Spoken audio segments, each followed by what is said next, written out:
Ya, Assalamualaikum warahmatullahi wabarakatuh.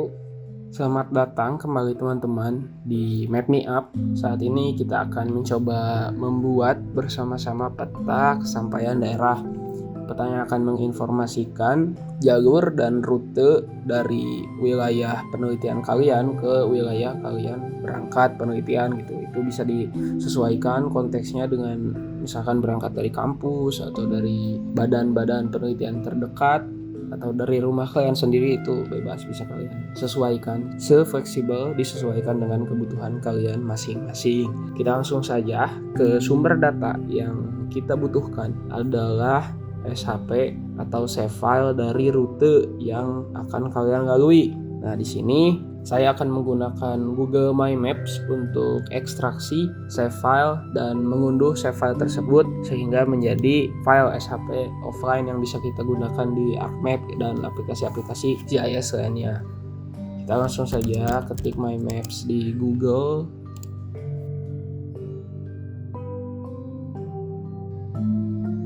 Nah, setelah di laman ini kita klik buat peta baru atau create new map.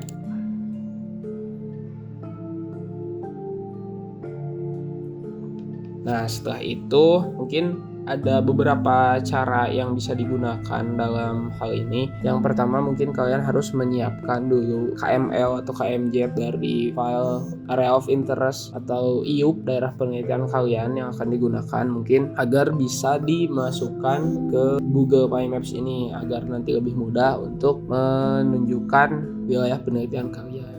Nah, setelah kita ada di My Maps, kita bisa langsung import saja SHP atau KML ya bentuknya. Karena ini Google, jadi harus bentuknya KML dari Area of Interest atau IUP atau batasan penelitian kita yang telah ditentukan sebelumnya. Jadi kita klik aja impor di sini, impor, kemudian pilih filenya yang telah disiapkan. Nah, dan setelah di-upload, kemudian kita akan langsung diarahkan oleh Google My Maps-nya ke wilayah penelitian kita. Nah, bisa kita lihat wilayah penelitian saya ada di sini, di Garut ya, Garut Selatan, dekat Gunung Cikuray. Nah, saya akan membuat skenario bahwa penelitian saya akan dilakukan dari kantor ESDM yang ada di Bandung ke daerah penelitian saya yang ada di Kabupaten Garut. Jadi caranya bagaimana? Kita langsung saja ke tambahkan rute di sini. Nah, kemudian kita harus menentukan titik A dan titik B dari rute yang kita buat. Karena tadi saya akan membuat titik awal mulanya di kantor ESDM di Garut, di Bandung, sorry. Nah, bisa kita lihat ya di sini ada Dinas Energi Sumber Daya Provinsi Jawa Barat. Nah, kemudian di titik B-nya kita lihat di sekitar area of interest itu ada titik apa yang akan kita jadikan acuan. Nah, mungkin untuk mengatur transparansinya kita bisa menggunakan transparansi polygon yang ada di sini. Diklik.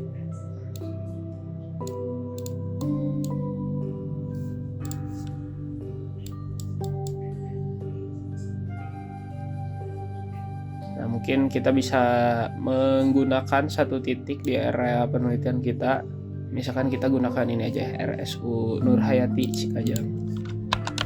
Nah, bisa dilihat titik terdekat yang ada di daerah penelitian kita itu akan muncul paling atas. Jadi langsung saja diklik di titik acuan kita. Nah, kemudian rutenya akan dihasilkan, akan dibuat oleh My Maps. Terkadang jika kita menggunakan area penelitian yang minim titik referensi ya, misalkan saya pindahkan area penelitiannya ke sini, ke Gunung Cikuray ya, di sini misalkan. Nah, di dalamnya kan minim sekali titik referensi ya. Nah, mungkin bisa kita gunakan titik referensi terdekat di sekitar area penelitian. Misalkan di sini ada Kawah Papandayan.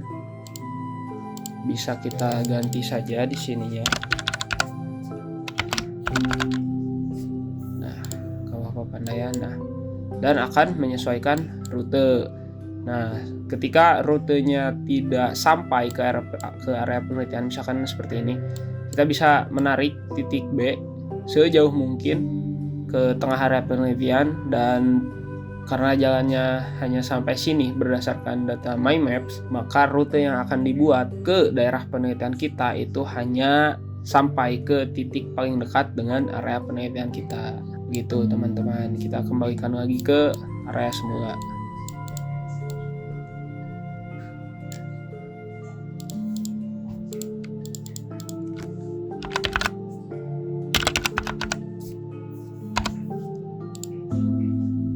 Nah, setelah dibuat rutenya, kita bisa langsung ekspor KML dari rute yang telah kita buat. Caranya ada di menu di titik 3 ini, kemudian ekspor ke KML KMZ. Nah, pastikan di sini yang kita ekspor adalah hanya rutenya saja yang ada di urutan terakhir. Nah, setelah itu kita checklist ekspor sebagai KML, download, dan rutenya dalam bentuk KML akan terunduh secara otomatis. Nah, di sini kita akan langsung saja ke Global Mapper. Sebenarnya ini bebas ya, bisa kalian langsung ke ArcGIS melalui ArcToolbox, tapi saya lebih prefer Global Mapper dulu untuk mengkonversi KML ke save file.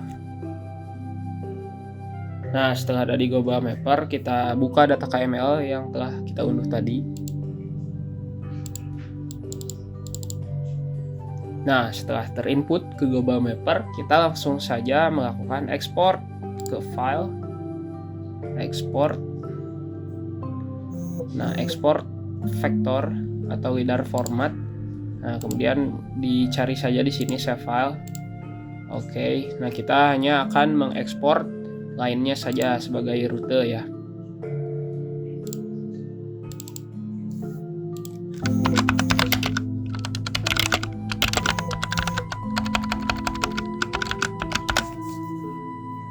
Nah, jika teman-teman mau mengekspor points-nya juga bisa untuk nanti penggunaan di ArcGIS, tapi saat ini saya lebih prefer untuk mengekspor lainnya saja, karena untuk poin kita bisa nanti buat sendiri di ujung masing-masing rute gitu. Nah, setelah selesai kita bisa langsung ke ArcMap. Nah, setelah di ArcMap seperti biasa kita ke templates, blank map, kemudian kita input seluruh data yang kita perlukan untuk membuat peta kesampaian daerah. Yang pertama, tentu saja kita akan mengimport data area of interest kita atau IUP kita atau batasan penelitian kita.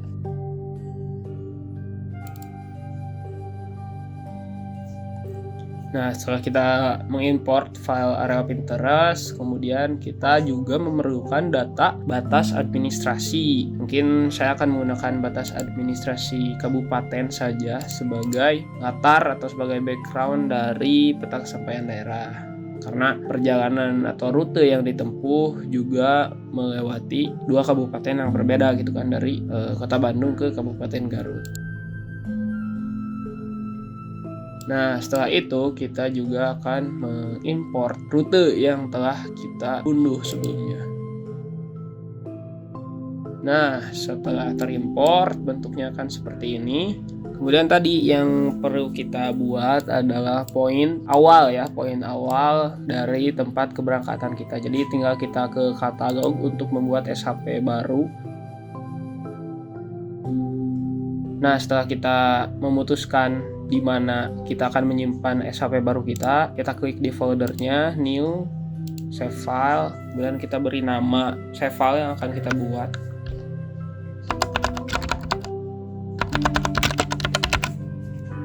Nah, karena kita akan membuat titik ya bentuknya, jadi fitur type-nya pastikan ada di point.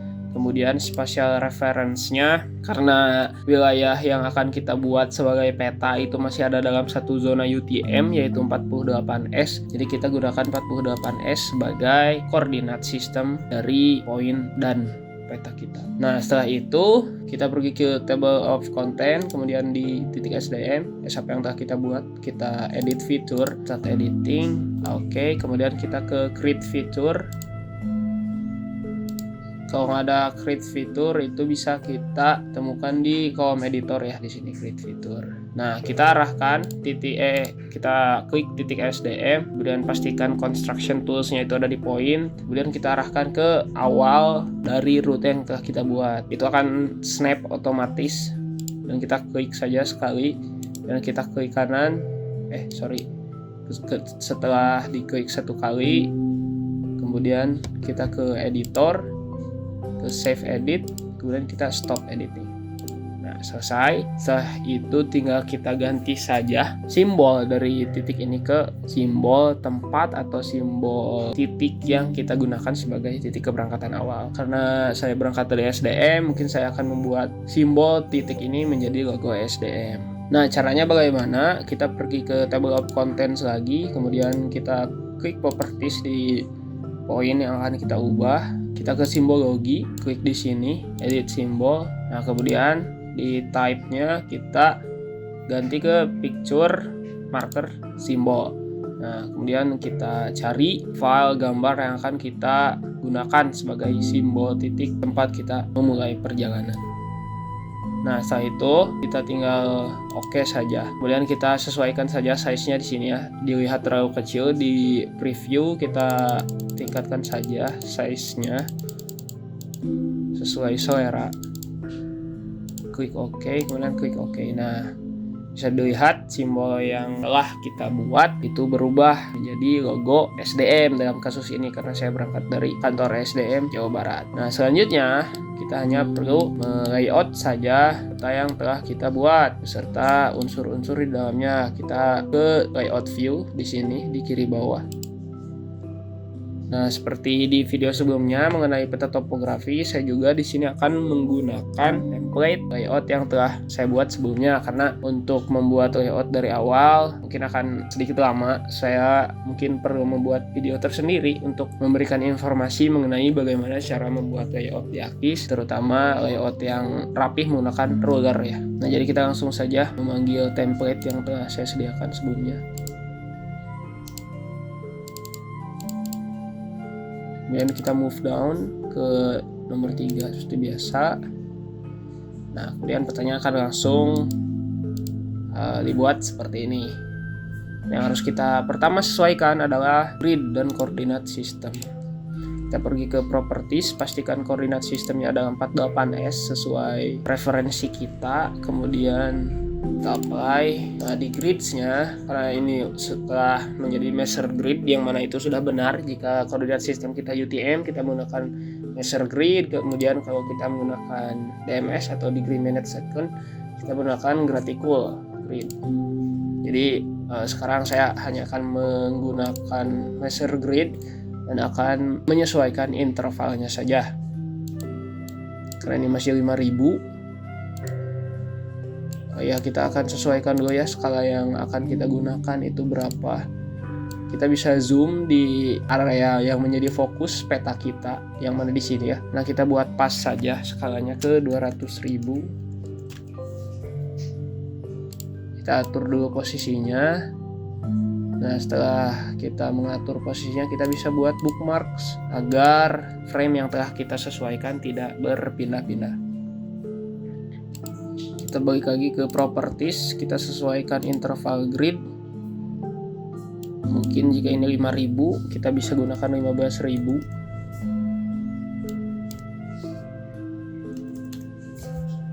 Kita coba apply. Dan oke.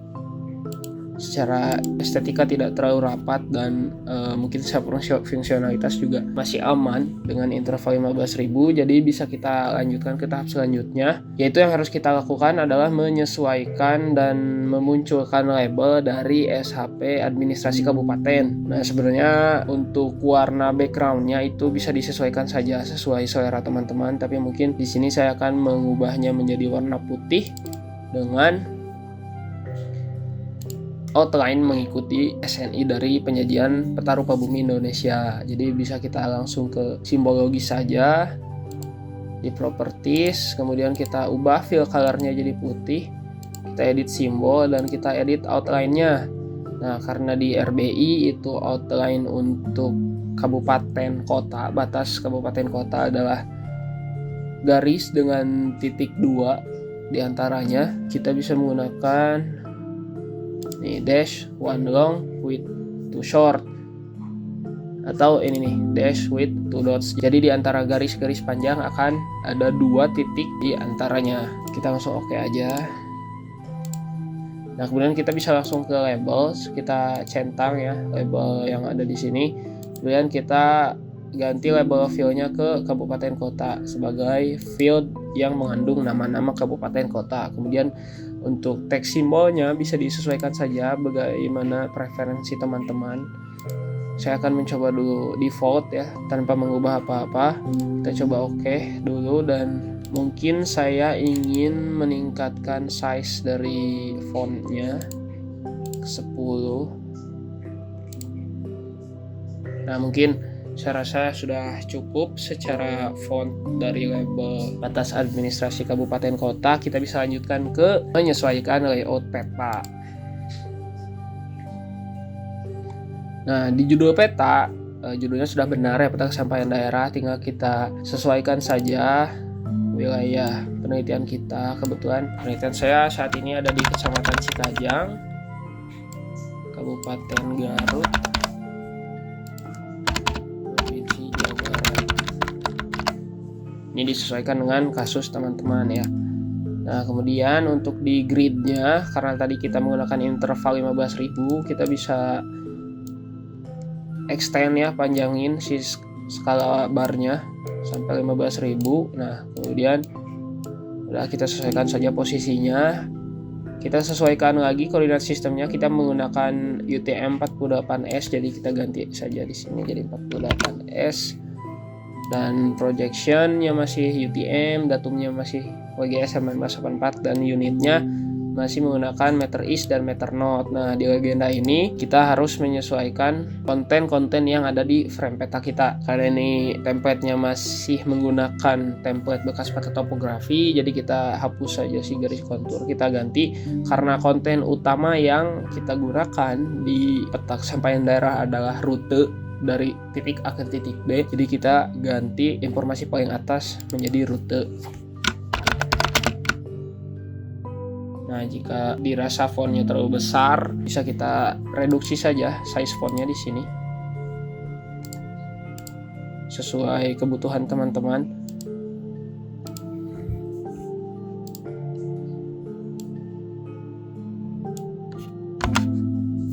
Nah, kemudian kita gambar saja garis di tools drawing di sini di line.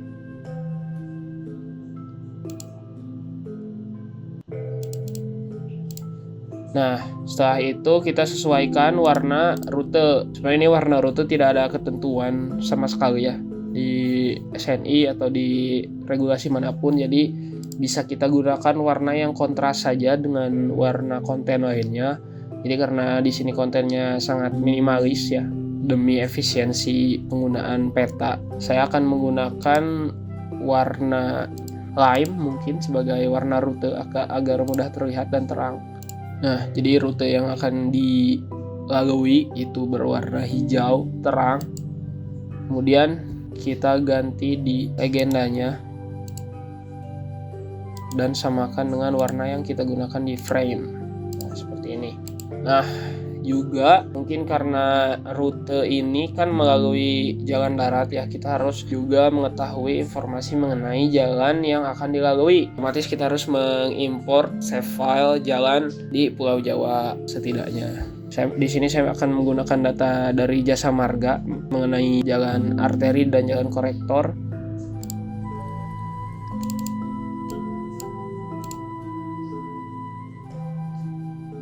Nah, di sini saya telah mengimport jalan nasional sebagai jalan arteri dan jalan provinsi sebagai jalan korektor. Nah, yang akan saya sesuaikan di sini adalah simbol. Yang pertama di SNI, simbol jalan arteri atau jalan nasional itu menggunakan bar dengan 3 baris warna yang berbeda, yaitu kita menggunakan warna magenta sesuai anjuran dari Standar Nasional Indonesia mengenai penyajian peta rupa bumi Indonesia. Nah, di SNI tersebut mengatakan bahwa warna yang harus digunakan untuk menunjukkan informasi jalan adalah kode RGB, rednya 255, greennya 102, dan blue-nya 255. Kita oke kan? Kemudian oke. Nah, setelah itu kita harus melakukan hal yang sama di jalan provinsi sebagai jalan kolektor. Di jalan kolektor di SNI itu menggunakan 3 bar dengan satu warna dominan di tengah. Nah, warnanya masih sama, kode RGB 255 102 255. Oke. Nah, setelah selesai pastikan rutenya ada di atas ya, karena itu jadi informasi utama.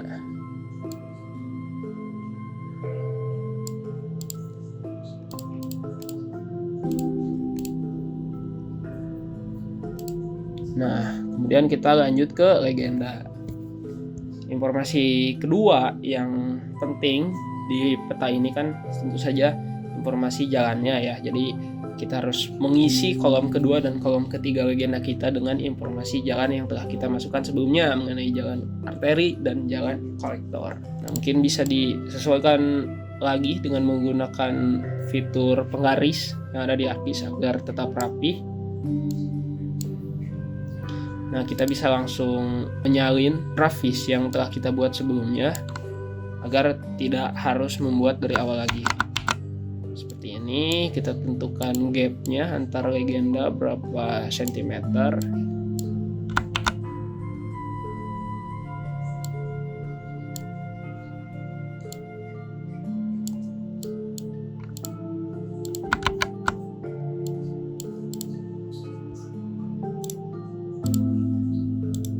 Nah, setelah itu kita sesuaikan. Sini merupakan jalan arteri atau berdasarkan data Jasa Marga merupakan jalan nasional. Di sini jalan kolektor atau berdasarkan data Jasa Marga merupakan jalan provinsi. Dan kita sesuaikan line-nya sesuai dengan apa yang kita gunakan di frame.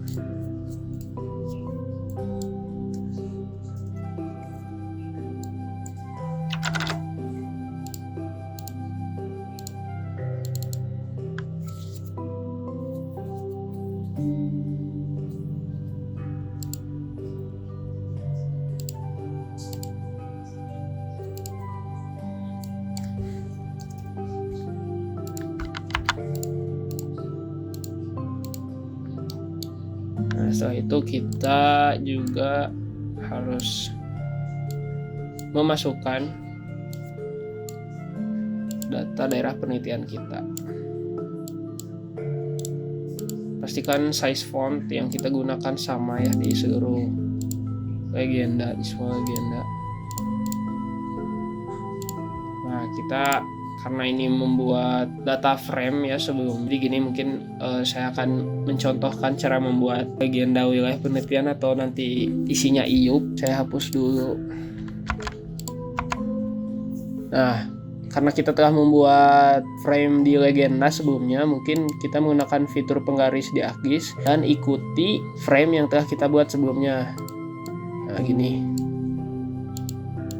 Nah, setelah membuat 4 garis yang membentuk persegi dengan ukuran yang sama dengan frame legenda kita. Nah, kita pergi ke insert, kemudian kita insert data frame. Nah, setelah ada data frame baru, kita sesuaikan ukurannya dengan ukuran frame legenda yang telah kita buat. Nah, setelah sesuai, kita bisa langsung turunkan saja sesuai gap yang telah kita buat di frame-frame legenda sebelumnya. Nah, setelah itu akan terbentuk new data frame 2 di sini. Kita tinggal copy saja data penelitian kita, wilayah penelitian kita, terus paste di sini dan akan langsung ditampilkan di sini. Tinggal di zoom in, zoom out saja seperti frame pada peta menggunakan skala. Nah, setelah itu kita berikan keterangan bahwa fitur tersebut adalah daerah penelitian.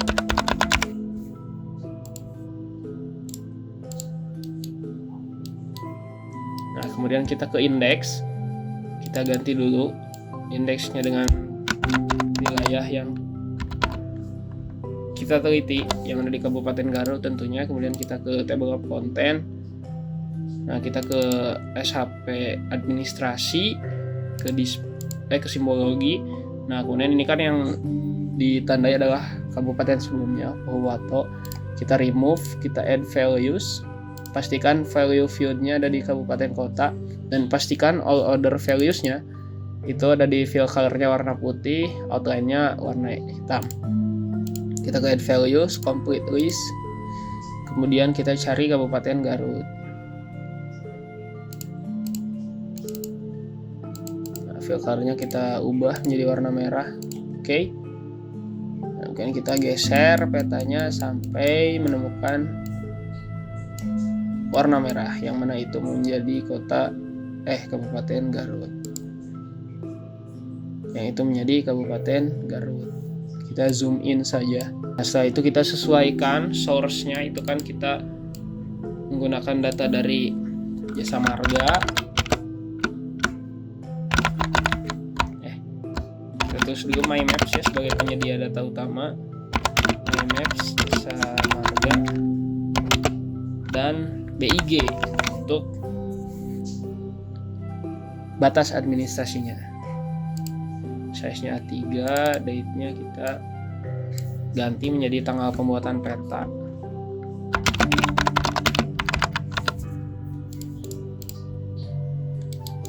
Nah, setelah itu peta yang kita buat, yaitu peta kesampaian daerah, telah selesai disusun. Untuk itu kita bisa langsung export saja ke file, export map. Nah, kita bisa langsung saja ekspor dengan format yang kita inginkan. Di sini ada berbagai format, ada JPEG, PDF, PNG, TIFF, dan lain-lain.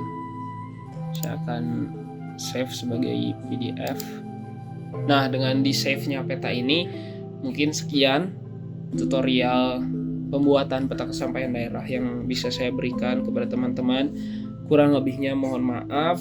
Seluruh unsur yang bisa disesuaikan dengan selera dan kepentingan teman-teman, silahkan sesuaikan sendiri, karena selain standar nasional Indonesia dan mungkin template dari BIG, itu tidak ada regulasi yang mengekang terhadap pembuatan peta apapun. Sesuaikan saja dengan efisiensi, efektivitas, dan fungsionalitas dari peta tanpa mengorbankan sisi estetika dari peta tersebut. Jadi sekian dari saya, semoga bermanfaat. Kurang lebihnya mohon dimaafkan. Wassalamualaikum warahmatullahi wabarakatuh.